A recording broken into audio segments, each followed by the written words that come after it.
ஸ்ரீ குருபியோ நமக. அனைவருக்கும் நமஸ்காரம். குருவின் அருள் இருந்தாலே நமது வாழ்க்கை மகிழ்ச்சியாக முன்னேற்றத்துடன் சுபிக்ஷமாக இருக்கும். குருவாரத்தில் சகல பாக்கியங்களையும் அருளும் குரு வந்தன ஸ்தோத்திரம் பாராயணம் செய்யலாம். குருவுக்கெல்லாம் குருவாக திகழும் ஞான குரு தட்சிணாமூர்த்தியை வணங்கி குருவாரத்தில் ஆதிசங்கர அருளிய சக்தி வாய்ந்த ஸ்ரீ தட்சிணாமூர்த்தி அஷ்டகம் சொல்லலாம். இது தட்சிணாமூர்த்தியின் ரூபத்தையும் மௌனத்தின் மூலம் பிரம்ம தத்துவத்தை உணர்த்துவதாக அமைந்துள்ளது. மாணவர்களுக்கு ஞாபக சக்தி மற்றும் கல்வியில் சிறந்து விளங்க உதவும். குருவின் அருள் மூலம் ஆத்ம ஞானம் கிடைக்க செய்யும். மனோபயம் குழப்பம் நீங்கி தெளிவு பிறக்க செய்யும். வியாழக்கிழமை பாராயணம் செய்வது அனைத்து காரியங்களிலும் அனுகூலம் தரும். கல்வியில் ஞானத்தில் சிறந்து விளங்க வாழ்வில் அனைத்திலும் சிறக்க செய்யும். ஸ்ரீ தட்சிணாமூர்த்தி ஸ்தோத்திரம் மற்றும் குருவந்தனம் பாராயணம் செய்யலாம். ஸ்ரீ குரு ஸ்தோத்திரம். குருவந்தனம். அகண்ட மண்டலாகாரம் வியாப்தம் ஏன சராச்சரம் தத்பதம் தர்ஷிதம் ஏன தஸ்மை ஸ்ரீ குரவே நமக.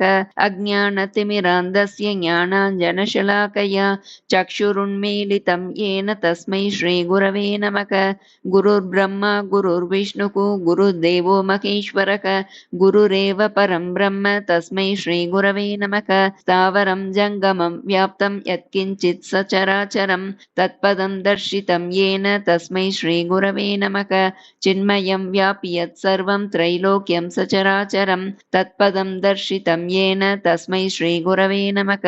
सर्वश्रुतिशिरोरत्न विराजित पदाम्बुजः वेदान्ताम्बुज सूर्यो यस्तस्मै श्रीगुरवे नमः.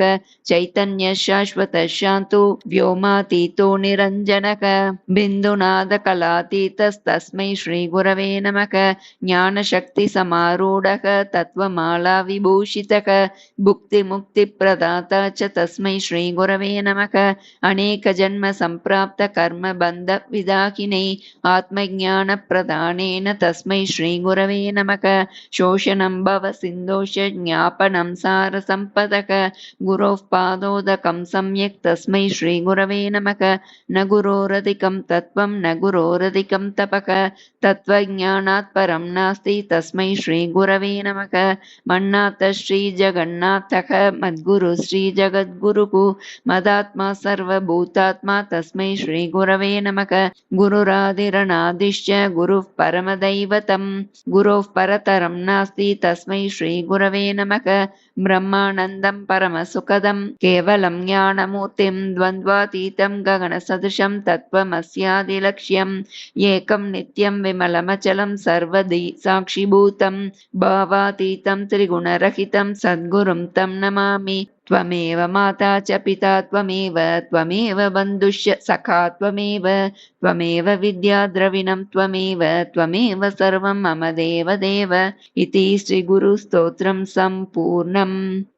श्री दक्षिणामूर्ति अष्टकम्. ओम मौनव्याख्या प्रकटित परब्रह्म तत्त्वं युवानं वर्षिष्ठान्तेव सदृशि गणैरावृतं ब्रह्मनिष्ठैः आचार्येन्द्रं करकलित चिन्मुद्रमानन्दमूर्तिं स्वात्मा रामं मुदितवदनं श्रीदक्षिणामूर्तिमीडे.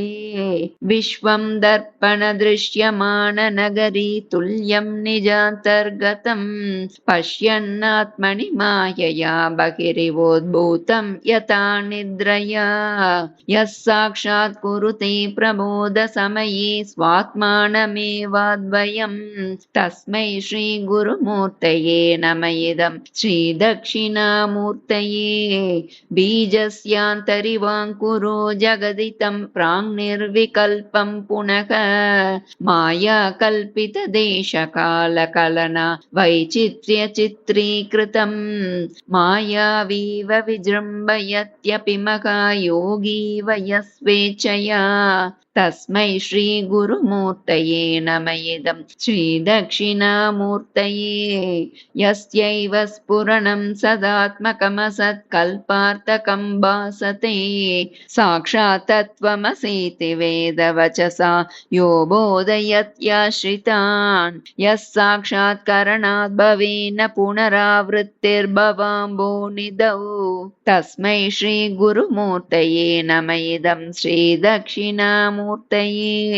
नानाचिद्रघटोदरस्थितमहादीपप्रभाभास्वरम् ज्ञानं यस्य तु चक्षुरादिकरणद्वारा बहिस्पन्दते जानामीति तमेव भान्तमनुभात्येतत् समस्तं जगत् तस्मै श्रीगुरुमूर्तये नम इदं श्रीदक्षिणामूर्तये देहं प्राणमपीन्द्रियाण्यपि चलां बुद्धिं च शून्यं विदुः स्त्रीबालान्दजडोपमास्त्वहमिति भ्रान्ता वृषं वादिनः मायाशक्तिविलासकल्पितमहाव्यामोहसंहारिणे तस्मै श्रीगुरुमूर्तये नम इदं श्रीदक्षिणामूर्तये राहुग्रस्तदिवाकरेन्दुसदृशो माया समाच्छादनात् सन्मात्रः करणोपसंकरणतो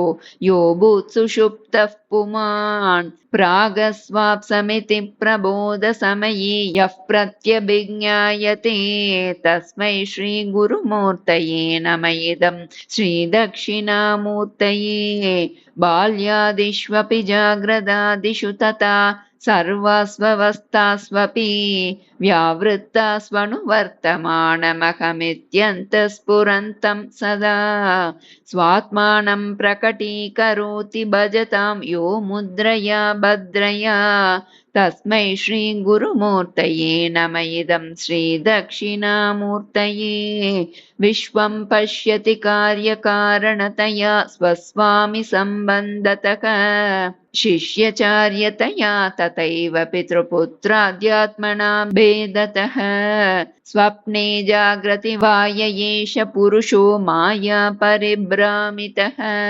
तस्मै श्रीगुरुमूर्तये नम इदं श्रीदक्षिणामूर्तये भूरम्बांस्य नलो निलोम्बरमकर्नाथो हिमांशुः पुमान् इत्याभाति चराचरात्मकमिदं यस्यैव मूर्त्यष्टकम् नान्यत् किञ्चन विद्यते विमृशतां यस्मात् परस्माद् विभो तस्मै श्रीगुरुमूर्तये नम इदं श्रीदक्षिणामूर्तये सर्वात्मत्वमिति स्फुटीकृतमिदं यस्मादमुष्मिंस्तवे तेन स्वश्रवणात् तदर्धमननात् ध्यानात् च संकीर्तनात् सर्वात्मत्वमहाविभूतिसहितं स्यादीश्वरत्वं स्वतः सिद्ध्येतत् पुनरष्टदा परिणतं चैश्वर्यमव्याहतम् इति श्रीमच्छङ्कराचार्य विरचितं श्रीदक्षिणामूर्तिस्तोत्रं सम्पूर्णं